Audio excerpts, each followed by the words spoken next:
Good morning, everyone, and welcome to Today in Mañana. I'm Michael, happy to be joined by Nickolas on this very cloudy, rainy day, but as Alex would like to say, it's a perfect day to grab a café con leche. I would go double shot café con leche, in my opinion. I probably should have done that this morning myself, but we'll see if we can make it on one shot of espresso. Luckily, I got Nickolas here with me, so that should give me a nice bump. Yeah, because I had a shot of espresso this morning. The only one? No, I always do a double. Oh, you always do double, so he's always double. one step ahead. Yeah. And triple sometimes when I go to Guajiros because they make the triple, and that's yes. You like to get the it Danilo special? Is that what it's called? That's what it's called. The Danilo special. Ooh. Yeah, or Cafe Danilo. It Cafe Danilo. If you just mention Danilo's name, they'll just bring it to you the right way. So that's a perfect thing to do today. Go to Guajiros, get a nice Danilo special, and watch some Today Mañana. Shot, and then watch it. And as always, we are happy to be presented by Emergent Financial Services, sponsored by Craddock Series Insurance, Matthias Realty, and Faba. I know we always Pops usually likes to go, please always like, share, and subscribe to the show. We're going to have a fantastic row of guests today. I'm really looking forward to it. We're going to be joined shortly by Dixie Aiken from North Acre Life Enhancement. And then after that, we're going to have Conan Owen from Sir Speedy, as well as Andrea Jacobs from Barreras. So we got a packed house today. Yeah. Nick did a good job. We got a packed house. Yeah, I filled it up as much as possible. Filled it up. Shout out to everyone who, because actually Barreras reached out to us, so shout out to them for that. Yes. I appreciated that. Sorry about the because we had a bit of miscommunications, but we finally got them on the show. The important thing is that in time for the CVille Suburban. It's not the journey, it's the destination. I mixed it up. Sure. I know. I made that on purpose, but that's the important thing is they're here now. I was like, there's something wrong about that. I couldn't figure out what it was. I'll run with it. All right. What about you? I think we're ready to kind of jump to our first guest. I'm ready. All right. We are very happy to be joined by Dixie Aiken. Thank you so much, Dixie, for joining us today. Thank you for having me. No, it's an absolute pleasure. So before we kind of begin, can you tell us a little bit about yourself and kind of what inspired you to start North Acre? Yes. So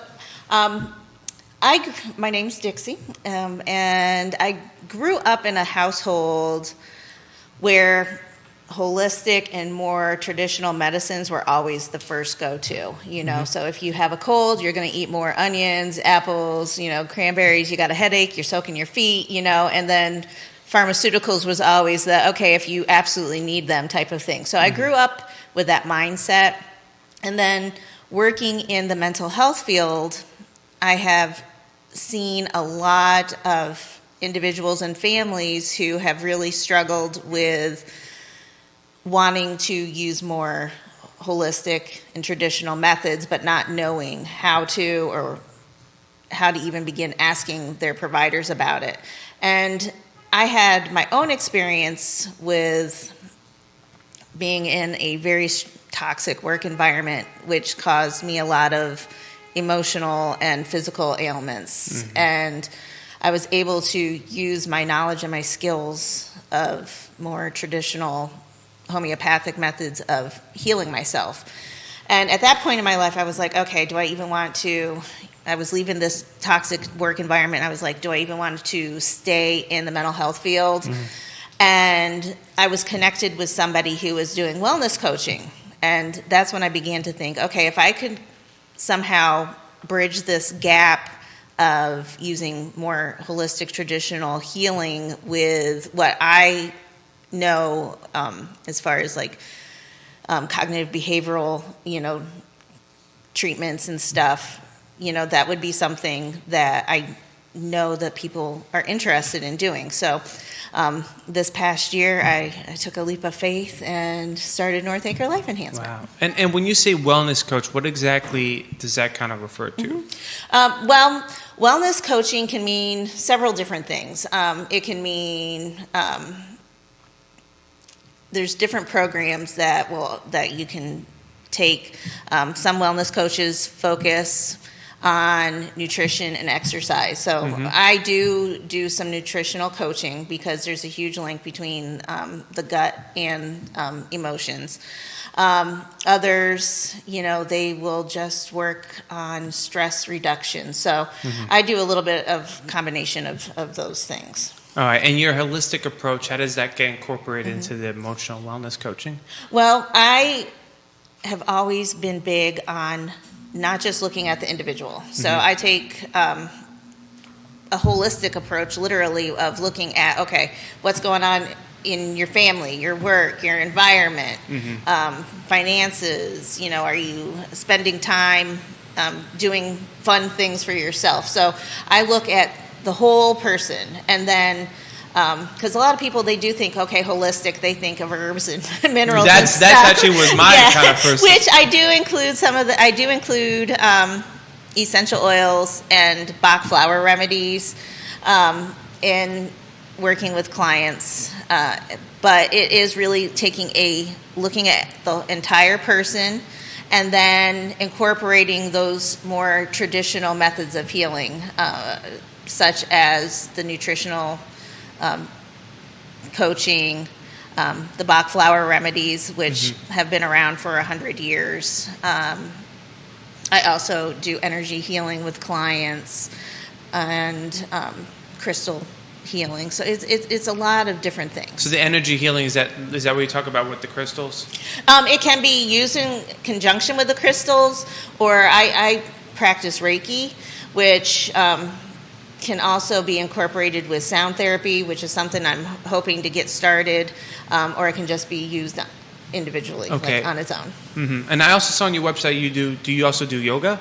Yes, so the yoga is super fun because it is for little kids. So currently, interesting. Yeah, so currently I am teaching a yoga class at Culpeper Parks and Rec for 4 to 9-year-olds, and I've been doing that since January, and it's so much fun because the kids, school is so stressful for children. They are tasked with following the standard learning, they've got to sit still a lot. And then just the stress that they face with, safety in schools.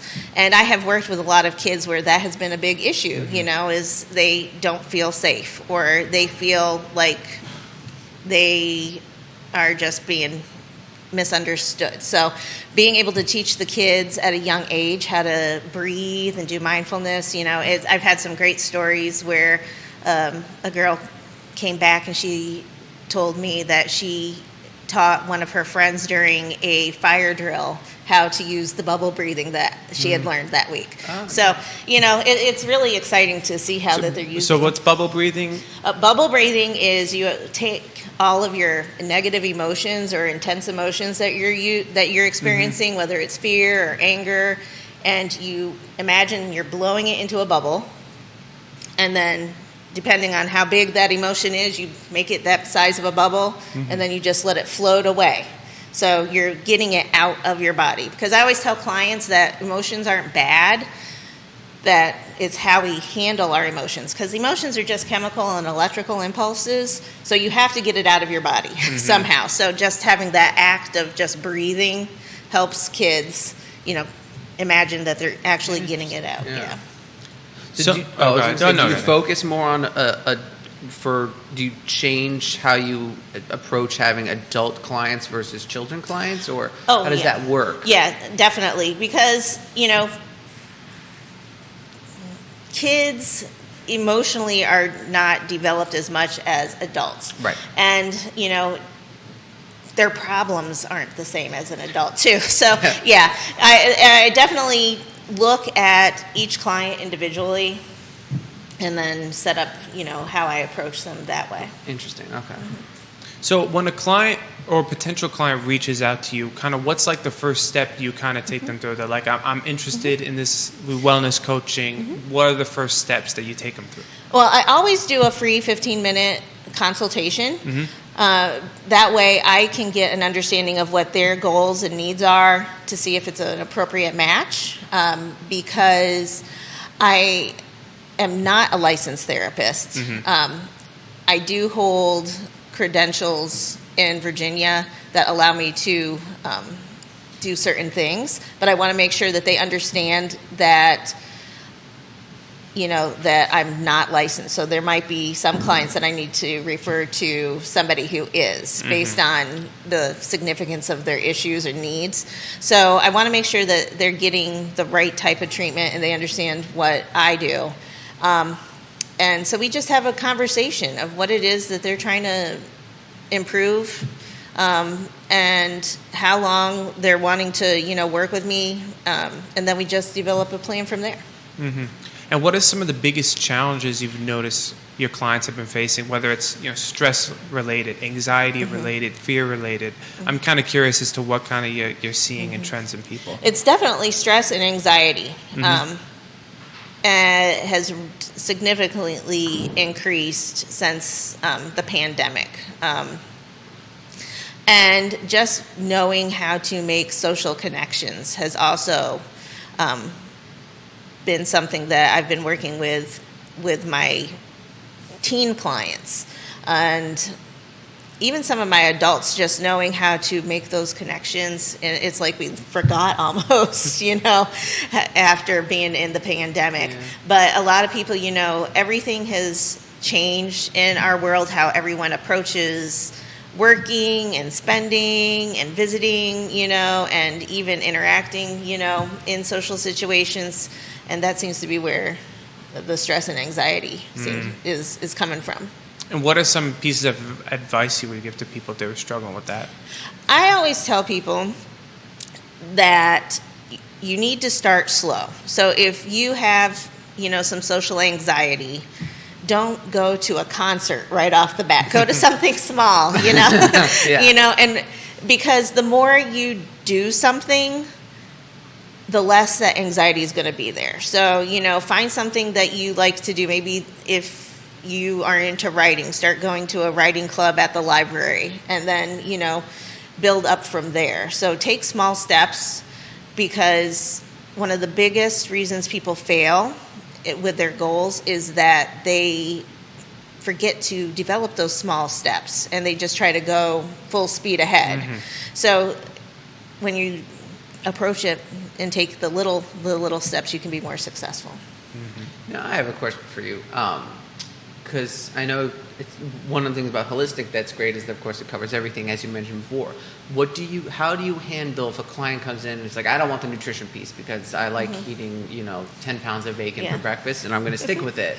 Like, how does that, do you still try to work with that client, or do you have to try to compromise or get them to compromise? How do you play in that kind of situation? Well, and I think, because the client, they have the right to choose, whether they want to follow what I'm telling them or not. Right. So I always, that's when I would be, well, let's look at some other things that we might be able to do. Okay, so you like bacon, but what vegetables are you eating? What fruit are you eating? Where can you add other things or decrease other things? Got it. Okay. Because that's the other reason why people fail at goals, is because they're trying to create these goals that don't work with them.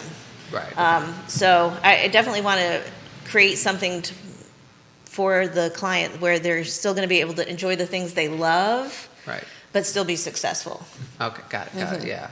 Because we run into that with finance too, where people come in and they're like, they don't want to change some things, and it's like we're trying to tell them, no, financially, we got to make some adjustments here. Yeah, and usually what ends up happening is by making those other small changes, they'll eventually come to the point where they're like, you know what, I really do need to stop eating all this bacon. Right, yeah. So it's just a natural flow, but you can't approach it as, well, you got to do this right away. And again, it's those small steps. And sometimes you got to go beat around the bush a little bit and go around in a circle, but eventually you get to the center. I hope you don't mind if I kind of circle back to something you said earlier that really caught my attention, was the gut issue thing, because I had read multiple people kind of starting to try to investigate whether how that's related to kind of our emotional being. Why do you think, just out of curiosity, your opinion as to why the gut is so important, that we need to kind of keep that in check, and how it affects us emotionally? When we are developing, our brain and our vagus nerve and our stomach are all created out of the same tissue. And there's 90% of our neurotransmitters that are formed in our gut. So you have dopamine that's formed in your gut. So, and all these other neurotransmitters, that are affecting your mood and whether or not you are becoming anxious or depressed. So when your gut health is off, then it can cause you to not be producing and communicating, with your neurotransmitters correctly. Interesting. I wonder if maybe that's where like the idea of comfort food came from. When people are like depressed, it's like, I need to eat something I really like. It makes me happy. Yeah. And well, when you think about it, I mean, think of all of the sayings we have. It's like, my gut instinct, or I've got butterflies in my stomach. We have all of these little euphemisms and sayings that are linked to emotions in our gut. And especially with little kids, when little kids get upset, that's usually when they're like, I got a stomach ache, I got a stomach ache. So, they don't necessarily have a sick stomach ache, but it's their brain and their gut communicating with each other. Interesting. Yeah. Well, the first thing I thought of when you said that was yellow belly coward. I don't know if that's the same one. Yeah. Too many cowboy movies when I was a kid. Yeah, it could, because, being fearful and not being confident, yeah. Well, I mean, think about whenever like people are like really stressed. You ever notice it messes up their stomach? They're like, oh, I can't eat right now. I'm too stressed. So it's kind of like, oh, that's interesting how there's sort of that kind of relationship there between. One thing I did want to mention before we let you go too is that are you a CIC graduate? Yes, I am. Yes. What was that experience like? Because we're great friends here, big promoters of CIC here. I was able to participate in the first Culpeper Orange County CIC group, and it was an amazing experience. They had lots of wonderful people that came in and spoke with us. We had mentors that worked with each individual group, and just being able to sit down with other entrepreneurs that were not necessarily in the same field, and just to see how everybody is approaching, their small business. And then on top of it, CIC has so many great benefits once you complete the program, as far as, helping you with marketing. They have all sorts of different events where they link you with other professionals. It was phenomenal. I totally recommend anybody who is able to take the class, do it. Awesome. That's wonderful. And before I let you go, I do have to say congratulations, because you were voted, what was it, the 2024 Best of Culpeper. Yes. I won, thank you. Yeah. Yes, so I was awarded the Best Life Coach in Culpeper, which was super exciting. And I just hope that I can continue that running streak for next year. I'm sure you will. Yeah, I'm sure you will. absolutely. So for those interested, what will be the best way for them to contact you? I have Facebook and Instagram at North Acre Life Enhancement. And then if you want to schedule with me, you can go to heal.me/North Acre Life Enhancement. Okay. And that's where I do all my scheduling and have all of my offerings. Wonderful. Listed. Yes. Dixie, thank you so much for coming on. Thank you for having me. All right. You have a wonderful day. Thank you. All right. So now we're going to kind of transition. We transition. transition. Yeah. Thank you for coming. Yeah. I'm gonna tag her business in the comments for anyone who is interested. Tagging her Facebook. And especially, I think in today's age, I think what Dixie was saying too, post-pandemic, I think there's a lot of stress and anxiety going around society, and you could kind of feel it sometimes. And I think emotionally, a lot of people were thrown off pandemic, and even post-pandemic. It's sort of like, I guess maybe initially we thought that you would just be able to, my life resumed. Right. It was sort of like you pause the movie and then just hit play, but it didn't feel like that. I felt like in reality you kind of like skipped the chapter, and now it's just sort of like it's just trying to play catch up. Yeah, the social bonding thing that she mentioned, especially with I've heard that a lot from like parents, where it's like, especially I think for children and probably teens during that era, sort of like you lost kind of a year of your life, and now you kind of go back, and it's just like, wait a second, what do I do? How do I do this? And like I said, it's like it just feels like, I think for a lot of kids, they're just kind of trying to play catch up. And now suddenly it's like, we're 4 years now removed from the pandemic, but it kind of still sometimes feels like it was yesterday. Yeah, but if you lost 2 years of critical development when you're a teen, that's that a is lot. true. That's a lot. Teen or children. Yeah. So. Anyway, we're switching to a new now we got guest. 2 fantastic guests. So we doubled our fantastic guest number. We're happy to be joined by Conan Owen from Sir Speedy, Charlottesville, as well as Andrea Jacobs from Barreras. Thank you both for coming on the show today. Our pleasure. Thank you for having us. So Conan, I'll start with you. Tell us a little bit about Sir Speedy, kind of what you do and how you kind of got involved. Well, I got involved because COVID killed the business that I ran for 20 years that was hospitality-based, and the franchise was for sale. Had been in the market for about 32 years. Wow. And both between my small business and my wife's small business, we had been customers of all the products that Sir Speedy provides, though we didn't necessarily buy them from Sir Speedy. And my background in management consulting kind of led me to analyze the opportunity in the market, and I saw just tremendous upside, even though most people would consider printing to be a dying, consolidating industry. What I've quickly found out is more than half our revenue and the biggest part of our growth is in non-paper-based printing. So things like signs, banners, the step and repeat backdrops you have here. We do swag. So anything, but basically anything you can put your logo on, we can provide for you. And so I saw a great opportunity with that. Also, the other thing is just really pushing people to a local source, because most people have seen the ads on TV for 4imprint and folks like that. We all buy our raw materials from the same suppliers. It's just a matter of who you're having decorated. So the ability to have something produced locally, or at least sourced locally, because Sir Speedy has a great network. There are over 100 locations nationwide, and anything I can't produce, one of the bigger centers. There's a massive one down in Charlotte. There's a big one in Nashville. So there's always somebody to lend a hand. So like we did these giant 21-foot banners for the Seven Society for graduation. Wow. Our printer can't handle them that big, but our friends in Charlotte can. Charlotte's not that far either. It's not that far, so we get everything in 2-day delivery for anything that we can't produce in-house.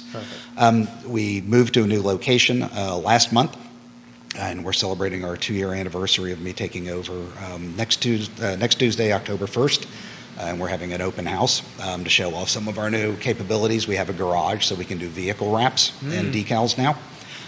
We can do small batch T-shirts on site. So if you just need 2 or 3 T-shirts for, a bachelorette party, you don't have to order 50 of them like a lot of places do. But we also do large batch. We just did 150 T-shirts for Barreras for the Sabroso Festival that they're going to be selling there. We also have done a lot. Either by choice or by necessity, I've had to replace every piece of equipment that came with the business, except for 2, and I've added a couple. So I put about $500,000 into the business in the past 2 years. So we can now do, we can do things like holographic decals.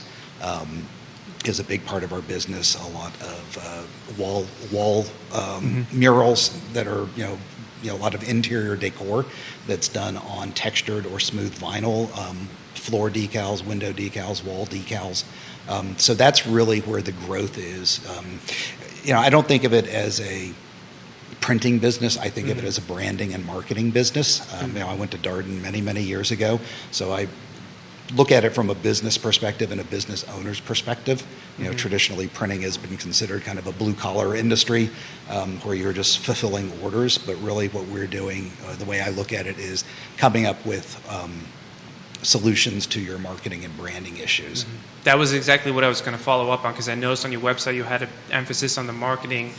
When it comes to branding, do you help people kind of like if you're coming saying, listen, I want to start this company, but I'm kind of confused about a logo. Do you help people with that as well? Sure. We have 2 graphic designers on our team, and we're actually creating a logo this very afternoon for one of the Darden student groups. But we've done them for businesses as well, and that's a big part of what we do. Is there isn't, for better or for worse, Canva has turned everyone into a designer. But working in Canva is not the same as producing files for production. It's one thing to produce an Instagram post or something for your website that's very low resolution, but to create something that you can print out on a 4 by 8 foot sign is a little trickier. So now that we have our new space, we have a nice new conference room where we're going to start hosting some lunch and learns. So our graphic artists will be working with folks from our clients or potential clients to help them navigate how to prepare their files better so that they don't end up incurring a lot of design fees where we have to correct some of the things they do. So how does that process work? Like, they come to you and they're kind of like, I'm looking for a logo design. Do you want like the client to come with kind of like ideas, or do you try to say, hey, you tell me what business you're in, and then you try to come up? We've done it both ways. Okay. Usually people have like a color scheme in mind, or obviously a name for the business. Sometimes there's a slogan that goes with it. So we'll kind of work with that and incorporate that into the design elements, and usually generate 3 or 4 proofs. But then also people will come to us and say, okay, I want a business card. Here's my logo and here's my information, and it's not just putting it on a white background. We'll come up with a lot of different options. Same with things like letterhead and mailing. One of the pieces of equipment we bought was we have the only full bleed envelope printer in Charlottesville, so you can print off of all 4 edges of the page and make some really eye-catching things, especially now as we're going into fundraising and appeal season for nonprofits. You're going to see some really interesting envelopes show up in your mailbox, because this fall we're doing a free upgrade to show off our capability. So anyone who does a mailing campaign with us can get the free upgrade on full bleed envelopes. Wow, awesome. Nikki, did you have questions for Andrea? Well, I was going to say, tell us, swapping over, because one of the reasons that you're on together is that, of course, there was the work together with CVille Sabroso, but tell us how you got involved with Sin Barreras, and a little bit about Sin Barreras, if we could.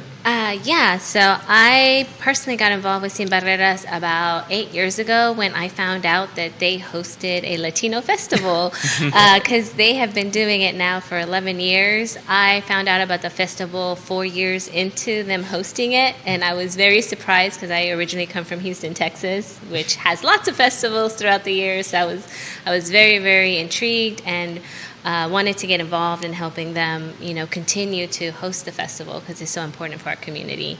And in those 8 years, I've just watched the festival grow and grow. You had mentioned being at X Park. We were pre-COVID. We were at X Park. We outgrew X Park. And then after COVID, we were at Washington Park. And we have outgrown all of the parks in Charlottesville and Albemarle County. So this year, we are moving to Tink Pavilion to hopefully allow more sponsors and more comfort for our festival goers. And I know usually, awesome, I think my parents and I went to the Sabroso last year, and it was pretty incredible because you had the dancing, you had a lot of different food trucks, and I was curious, is that kind of all going to be there this year as well? Yes. CVille Sabroso is an annual Latin American festival of music, dance, art, and food. So we try to bring in diverse small Latino business owners to come in and help support us. This year we have double the food trucks and food table vendors. You'll have cuisine from Mexico, El Salvador, Venezuela, Guatemala, Nicaragua, I'm already hungry. Costa Rica.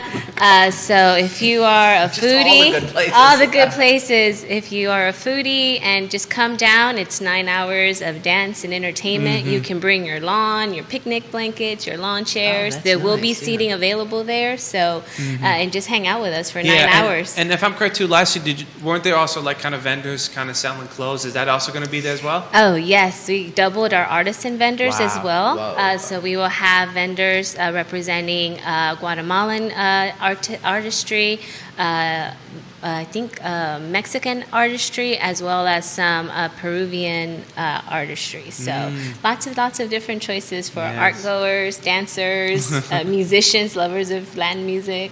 Do you have a list of any of the musicians? Can you give us a hint to who's going to be there? We have a lot of music fans out in the audience. So. Yes, we have representatives from Peru. La Casa de Cultura de Peru is coming. We'll have a young lady showing us some Venezuelan traditional dancing, as well as Raíces Ecuatorianas for Ecuadorian representation. Panamanian traditional dancing will be coming out. From Peru, we'll hear some Grupo Tanjuancillon for Peruvian tunes. Grupo Atrapado will be there for Mexican lessons. And if you want to learn to dance a bachata, foreign players will be there teaching and providing a lesson in bachata, which is a Dominican Republic dance. as well as we'll have Mexican folkloric dancing from Villa Sabrosa, who has been supporting us for many years. Is anyone doing the Argentine tango or no? Not this year. But if you know a connection, maybe for next year we can bring them on. I'm going to look just to watch because I love when people do the tango and they do it well, or the salsa. Like, it's just amazing when the talent is just unbelievable when you watch. It's like it's more fun to watch than it is for me to do it. Yes, for sure. And of course, our closing band this year is going to be La Mañana from El Salvador. They're going to be bringing their Central American cumbias to close out the festival. What? Central American cumbias. What's that? A cumbia is a style of dance with lots of drums and percussions and riveting. Okay. Yes. So please come. They'll start at 7:30 and finish the night off till 9:30, and then DJ Ole will be dropping some tunes in between and afterwards to help close out the festival. So what time does the music part start? Well, the music part starts about 4:30. 4:30 in the afternoon. If you're looking for live music, before then you'll have a lot of traditional folkloric dancing from Peru, Bolivia, and Ecuador, and Mexico. And are those some of the dances? Because last year I remember the women were wearing these like beautiful dresses. They were kind of like white with all these patterns. Is that what that is? Yes. Wow. You're going to come and learn a little bit about each country and their traditions and what we bring to Central Virginia. Wow, that's incredible. I remember that was a big hit with a lot of the little girls because they were all in awe of those like beautiful dresses and all the women kind of doing this stuff. Yes, they're so beautiful. Yeah, the detail on it is amazing. It's amazing how much the Latino population here in Charlottesville has evolved over. I've been here 20 years now, and when I first came here, there were maybe a dozen Mexicans from Veracruz, and now almost everyone I speak to is from Central America. Yeah. And my family's from Honduras, and I can talk to people who literally grew up down the highway from us. And it's been really interesting to see that. And there are even, there's a Honduran restaurant here in town. And there are a couple that are owned by Hondurans, but they call themselves Mexican restaurants. Because I don't think I think they don't think people equate exactly what Honduran food is compared to Mexican food. But it's really interesting to see how that has evolved over time. The Latino community has grown enormously, I think, in Charlottesville. Even if it just feels like the past 5 years, it has grown enormously. I mean, every time I ask you a question, you're like, we're doubling this, we're doubling that. I'm like, already you kind of see the influence. It's like it's almost doubling. Well, I mean, you just think about the fact that NAREP chose Charlottesville to be the center, their new Central Virginia. NARP's the National Association of Hispanic Realtors, just for those who aren't familiar. They chose Charlottesville to come here to put their Central Virginia location over Harrisonburg or Enrico. And it's like that's a big deal. So it's like the Hispanic population shelf is growing. Like it's funny because you mentioned the Hondurans, with the Mexican food, and meanwhile, like we're heroes, like they're serving Cuban food, but they're from Nicaragua. It's like it's all great. It's so interesting how it's because the cultures are different but very similar in some ways and not in others, and so it's great something like Sabroso because you can compare and contrast the different South America, because the problem with a lot of I guess, and it's not just an American thing. When you grow up in a certain place, we tend to just group other cultures. So Italians just tend to look at the Americans in South America, and in America we're South Americans, and they're all so different. It's completely there's a nuance to everything, even though there can be similarities between them. For sure, yeah. Our depth here is very, very robust, and people just don't realize that there are just the states are different when you go from Tennessee to Montana. It is the same for Latin American countries, because within them they have states in which you have traditions and that don't get discussed. And so I love having this festival to allow and give the opportunity to those generational people to come out and share that information with us. And we're blessed in Charlottesville to have such a diverse group of Latinos, because you were just going through the list. It was Venezuela, Peru, El Salvador, obviously Mexico. Then you had Guatemala. It was already, wow. That's huge. Yeah. Yes. A quick question about, so just for the people who are interested in going, right, the organization, is it all going to be like food trucks in one area, all in the Ting, or is it going to be along the downtown mall? How's it going to work? Oh, very good question. Yes, it will be all in Ting, like similar to like Fridays After 5, how they have it. So we'll create like a food truck alley over by 7th Street. There will be our food table vendors kind of mixed in within our sponsors and our artisan vendors to kind of give people a good flow of traffic and meet lots of people, because we want everybody to meet our sponsors, we want everybody to meet our artisan vendors as much as possible, and support those small communities. And of course, we'll have a table for Sin Barreras, because Sin Barreras being the hosting organization, it is very important to understand that Sin Barreras brings all of these cultural programs to Charlottesville, along with welcoming programs, health services, and educational programs to empower our immigrant families to be able to navigate things in this country, information, and that would be prudent for them to be successful in this country.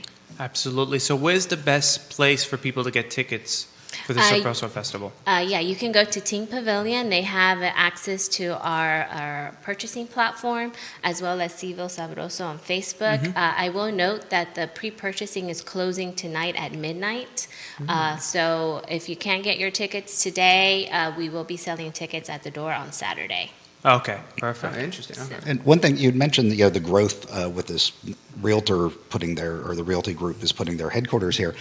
Because there's such a boom in this, one of the things that I've been working on this summer, and we hope to release it in January, is we're creating and publishing a Latino business directory. So there will be an opportunity. We're going to be working on some posters to put up in some of the major retailers around town, so people can just go with their QR code, go online, register their business, country of origin, and we'll organize it like a Yellow Pages, and we'll publish it in English and Spanish, and distribute it free throughout the community. Wonderful. That's great to hear. Great to hear. Now, is that so? Have you had businesses sign up already for it? Not yet. We haven't officially released it. We've done a lot of the legwork in terms of figuring out, how are we going to structure it in terms of the different categories.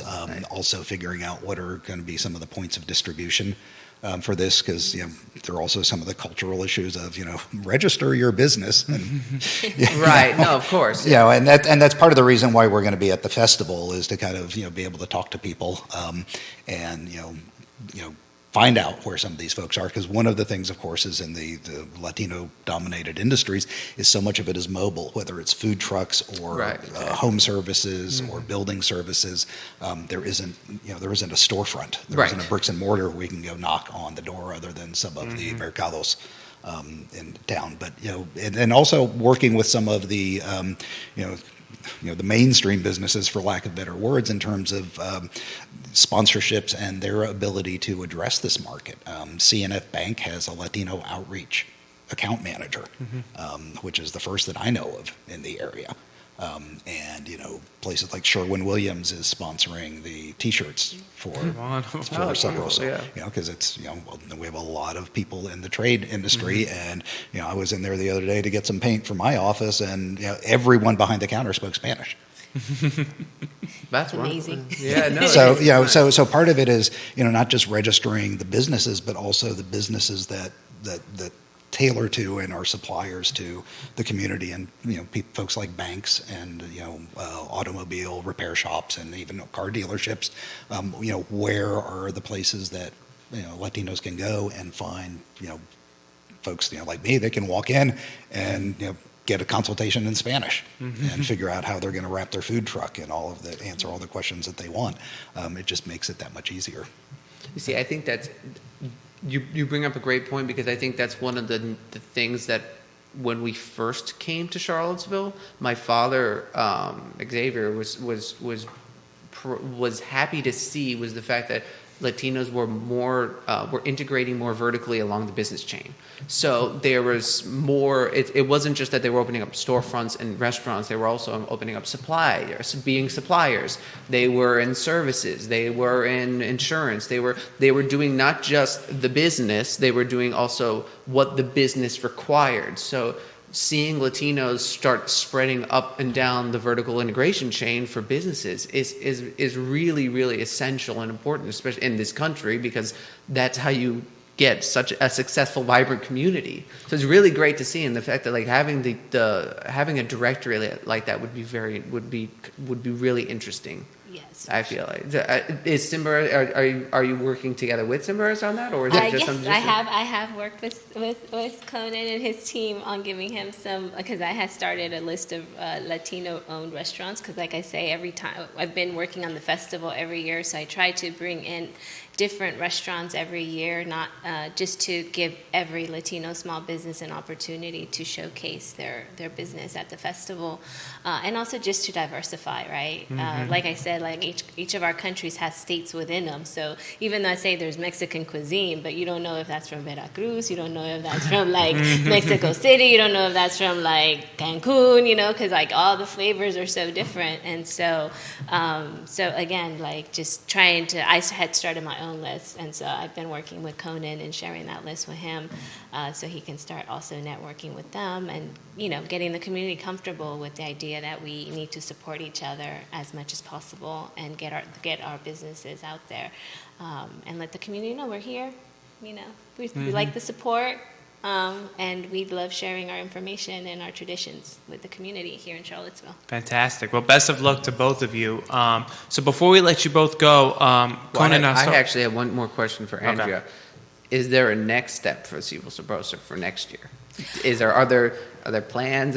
Because we've grown to downtown mall. What's next? Well, this is our first year at downtown mall, so the idea would be to continue to stay at downtown mall. Though yesterday, while I was at NBC 29, they put the bug about going to JPJ. So if the Latino community is up for scaling up again, wow, we might JPJ. be maybe in the next 5 to 10 years, we might be able to move up to a JPJ kind of status. But for right now, Sin Barreras, we are.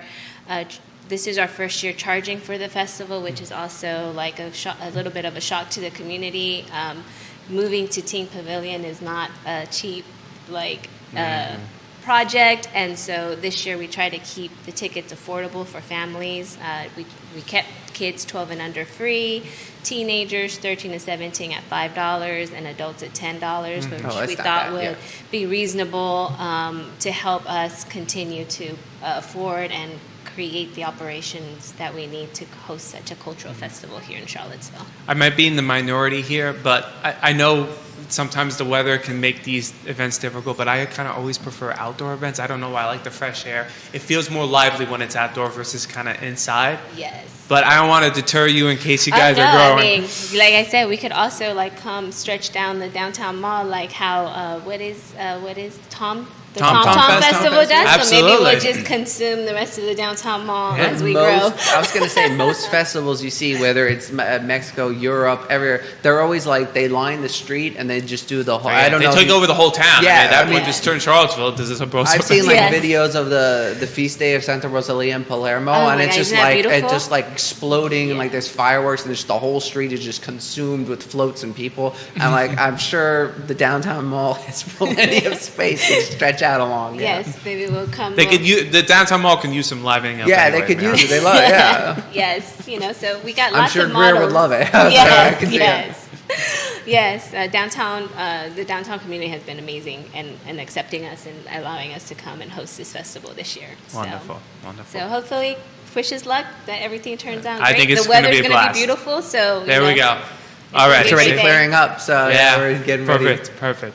All right, so before I let you both go, Conan, I'll start with you. What's the best way for people to get in contact with you or reach you or find you in case they're interested? Best thing to do is just go to our website, sirspeedycharlottesville.com. There you can request a quote. You can upload files. There are no file size restrictions like you get sometimes with the email systems. So if you've got a monster file, you don't have to put it in Dropbox or anything. You just go to our website, upload it. I'll ask for all your information, and we can usually get you a quote within the same day. And, they don't call us Sir Speedy for nothing, so most things get out the door within 48 hours. By the way, that's a great, the name was like so catchy for me, like Sir Speedy. Yeah, that is wonderful, and Andrea, if people want to know more about Sin Barreras, where's the best place to kind of look? If you want to know more about Sin Barreras, you can go to sinbarreras.charlottesville.org to find out about their programs. If you want to know more about the festival, CVille Sabrosa on Facebook has the up-to-date information as well as the ticketing link. And Team Pavilion also has the ticketing link. And just to remind folks, the pre-purchasing is closing tonight at midnight. So if you don't get your tickets today, we'll be at the door selling tickets. And we look forward to seeing y'all. Perfect. Thank you both so much for coming on. We really appreciate you joining us. Thank you. Wow, the festival sounds like it's going to be a blast. Yeah, no, so many cultures. That's what I love is there's so many different cultures. It's like you would think it's overwhelming, but it's not. Like it's just fun. Well, yeah. And last time Mom and Pops and I went last year, it was kind of like it was great. First of all, it was like packed. It was almost like so packed. Like I'm not surprised that they needed. I'm not surprised they needed a bigger venue because it was everyone was kind of like walking around like this, and you had the food. But man, we had like. We went to the Arepas on Wheels truck, and we got arepas. It was delicious. Oh, our friends from Sombreros, Lucrecia and Bernardo, had the Sombreros truck open. I think they were making like snow cones or something like that. You know, so it was fantastic, and it was. I mean, I'm not lying. It was packed.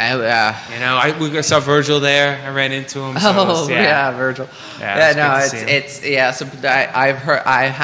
I know a couple people already that are like determined to go this year and check it out, and everyone should definitely check it out. $10 is not a bad fee for it. I mean, and it's like if it keeps it going. Like it is what it's a great way to support Barreras and to keep something like Sabroso happening. Yeah, and like Andrea was saying, you know, Team Pavilion, I'm sure it's not like it's free, you know, and it's not cheap, I'm sure. So in the end, it's like, you know, if they had to expand a bigger place, they probably had to pay more versus maybe at the park. I don't know if it was free or not, but at this point, so it's good to support, you know. So I think that's pretty great. So speaking of support, next week we actually have Edward. Let me get this name right. Edward Herring from the Charlottesville Sister Cities Commission coming on the show. So that should be interesting. I think the Charlottesville the Sister Cities Commission works with Haiti. Was it? Yes, I believe that he is coming on specifically about a Haitian connect. I can double check actually. Yes. Well, that's all right. Now I booked him a couple months ago. We've opened up the doors, so now the viewers are like, "Oh, let me check out the show next week to see what." So he's actually talking. So he said that from his email, he says we have 4 active cities and 1 inactive: Besançon, France; Poggioacciano in Italy; Winneba in Ghana; and Huehuetenango and Guatemala. So so we'll see what I'm interested to see what he has to say. He didn't tell me what specifically he wanted to talk about. Maybe just the commission itself. But I kind of left it vague and didn't go into that because I want to get into that. That's okay. The interview. Yeah, exactly. We just wanted the interview, so now our viewers can kind of be enticed. It's like, oh, okay, all right. Let me check out this show next week. Let's see what exactly. Because every once in a while we do that. We'll have a conversation before the show starts with one of the guests, and then we'll be like, oh, that's a great story. Could you repeat that in 5 minutes? Yeah, I know. Sometimes that's happening. Yeah, we do that, and it's like, oh, this is great, but like sometimes it's hard to not jump right in, right? When they show up because we have such a good time with our guests. And I don't want to forget before we go up, any people liking the show or watching. Oh, yeah, we had Greer Kelly, usually Elizabeth when Urpí. I do it with Xavier, which is what happened last week. Neither Xavier and Xavier has Facebook, but he actually doesn't really know how to use it. And I don't. So what happens is people watch the show, and I always feel bad because I'm like, oh man, someone might have liked the show or was watching, and I didn't, call them out. Alex is very good at that. So yeah, Alex. Since you're here with the computer, I completely forgot to do it in the meantime. Yeah, we were not playing. No, but thank you for Greer Kelly from Friends of CVille was watching. Okay. Shout out to her. She said, "Great job, Urpís." Yeah, Greer comes on. She's coming on in a couple hours. Yeah, absolutely. So all right, good luck. Yeah, she had a great show last week. Yeah, it was a lot of fun. Her show. She's doing a great job. She's killing it. And thank you all for watching. Yeah, so before we kind of hang up, again, I'd like to thank our sponsors. Obviously, our presenter, Emergent Financial Services, our sponsors, Craddock Serious Insurance, Matthias Realty, FABA. Obviously, there's always a big thank you to Judah behind the camera for managing all these guests and everything. Jerry for allowing us to be here on the show. Yeah. Big thank you, Nickolas, for being my partner in crime today. It was a good show. It was good. Yeah. We'll see what comments Alex and Xavier had. I'm sure they wrote down a whole booklet of like, oh, you didn't do this right or that right. Well, we'll just ignore them and I'll just book us on the show again and be like, oh, we're going to do it our way. Sounds like a plan. So thank you again, as always, to our viewers for making this show possible. We look forward to seeing you next time, but until then, hasta mañana.